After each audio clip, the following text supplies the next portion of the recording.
A similar conception is to be observed in all the religions. Man communicates with the whole world. He influences cosmic powers. A man offering a sacrifice does as much as Joshua did when he made the sun stand still or more. Every morning he makes it rise. A correspondence is apparent, differently developed in the religion of China, of Babylonia, etc., between the acts of man and those of the universe, between heaven and earth, between life and the stars, between social functions and cosmic functions with the Indo-Iranians, and perhaps already with our common ancestors, the Indo-Europeans. This correspondence took the form of an equivalence between the law of man and the law of the world. The same term, Indo-Iranian Rata, describes the cosmic order, the religious order, the moral order. The researches of Georges Dumzel have established that the organization of the Indo-Europeans with its hierarchy of functions was reflected in their pantheon in the hierarchy of their gods. Besides, there was a tendency for an abstract entity to become associated with each god and each function, which is defined. We shall see presently that the sort of system thus took form with the Indo-Iranians. But first a few words must be said about the method. Nothing in Iran prior to Zarathustra is known to us directly, as our oldest texts date back to only Zarathustra himself. How then are we to know what existed before he came? Fortunately, many elements in Iranian religion and literature bear so close a resemblance to Indian features that this similarity points undoubtedly to their common origin. A comparison of the Avesta and the Veda therefore enables us to reconstruct the stage of civilization which was that of the Iranian and Indians before they parted company. The stage of fortiori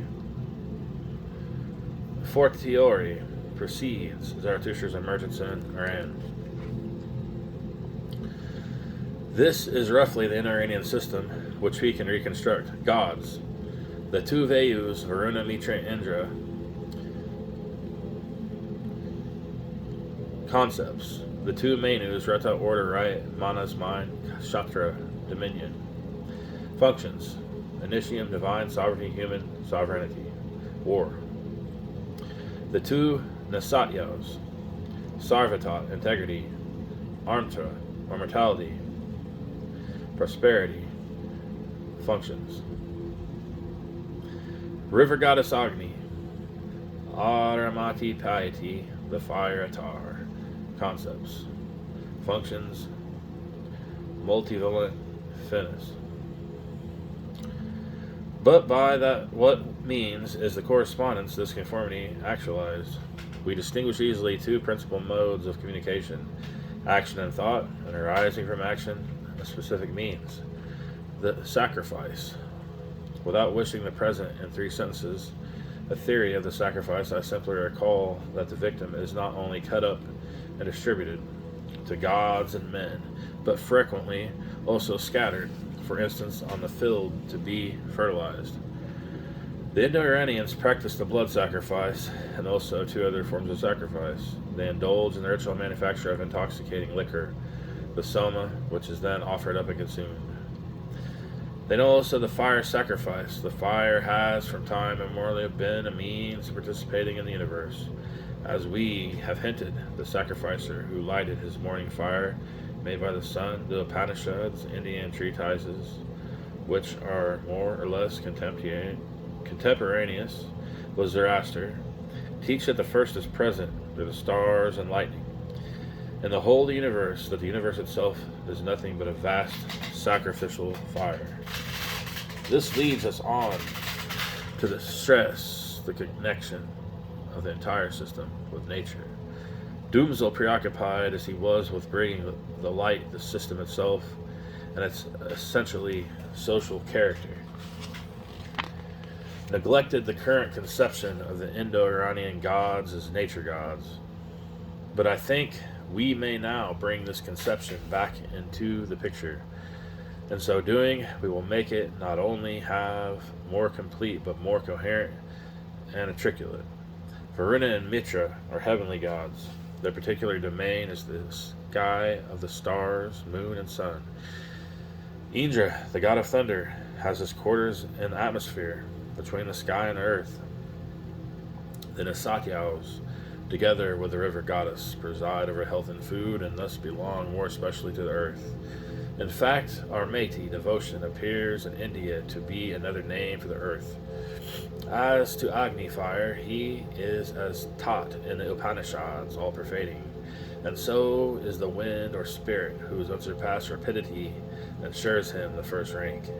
In conclusion, we may state that the hierarchy of the gods is in agreement with what one might call their topography. The analogy of fire, lightning, and stars, of which we spoke, involves a mode of communication by thought or meditation. Through analogy, then, we see, for example, in full operation in the Upanishads, relations of correspondences are established between each part of the human body and each part of the universe, between the physiological cycles of man and natural phenomena such as rain, vegetation, etc. The category of totality is thus brought into play. Having possessed himself of the ideas, the beginning and of all, man combines them. He conceives their origin of all. This is so important a conception with all peoples that as have been maintained that any mythology is essentially a cosmogony.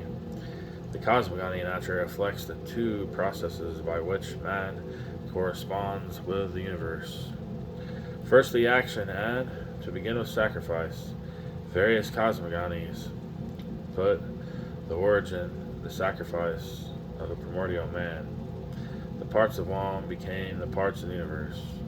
Another kind of action, the activity of the artisan, leads to the envisaging. The universe, as constituted of one of the several substances or raw materials, an important doctrine, and one which is at the origins of the modern materialism, but it does not appear in Iran. The other cosmogony is in relation with the second mode of correspondence, see in the universe the effect of a thought. Examples of this are found notably in Egypt, India, Greece, and the simplest and most beautiful occurs in the first words of Genesis. To complete this brief outline, three more ideas must be added to it, those of conflict, escape, and choice. They call for some elucidation. We have seen that man communes with totality, but, do what he will, he is far from always maintaining a state of harmony with his surroundings. His picture of the world is, like his own life, full of struggle, of conflict. He peoples the universe with beings, or forces, which are either benevolent or hostile to him, and a great many myths deal with battles between them. Each victory brings about in equilibrium a new order. Similarly, most religious acts aim precisely at a restoration of harmony, and effacing a failure or a mishap, such is the meaning of the numerous rituals of purification and renewal. Other rituals may be means of escaping from an unbearable situation or condition, or from the world at large. By means of the sacred liquor, the sacrificer of the Vedic times identified himself with his gods, and is to say he conquered the celestial immortality. It was the same in the pre-Zoroastrian Iran, where the sacrificial drink was called the remover of death. The blood sacrifice served the same aim, and it was the same in Greece, in the Dionysus cult, to quote only the most striking example. But divinization appears liable to depreciation. The more it becomes accessible, the less one believes in it, or it appears no longer sufficient.